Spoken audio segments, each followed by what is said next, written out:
Kama kuna watu wanasema hakuna mambo yanayofanyika, tunachoweza kusema ni wapotoshaji.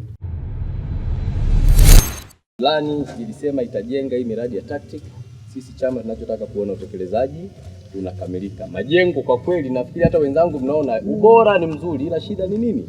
Speed na muda ule tuumiti ambao mkataba utafanya nini? Ila barabara zirekebishwe. Hizo za huko mitaani ambazo hazifanyi nini? Hazipitiki, zirekebishwe. Na hii kazi muianze. Mitambo si mnayo, mmesema 60% ipo site huko. Sasa kwa nini amrekebishe? Kama hivyo hamna kulichukua, yani inabidi utekelezaji uanze. Mimi natoka hapa naenda kukagua shamba, nitaenda kwenye mkutano wa hadhara, ninavorudi nitapita kwenye moja ya barabara ili nione kama mitambo kweli imeanza nini? Imeanza kazi. Si sawa bwana engineer? Kandarasi.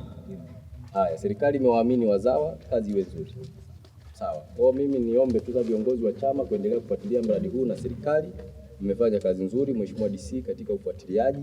Tuongeze speed ili mradi ukamilike kwa muda unaotakiwa na kwa ubora ambao unatakiwa.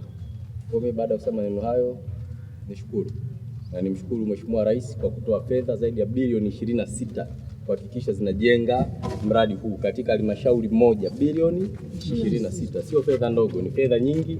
Kwa hiyo kama kuna watu wanasema hakuna mambo yanayofanyika, tunachoweza kusema ni wapotoshaji.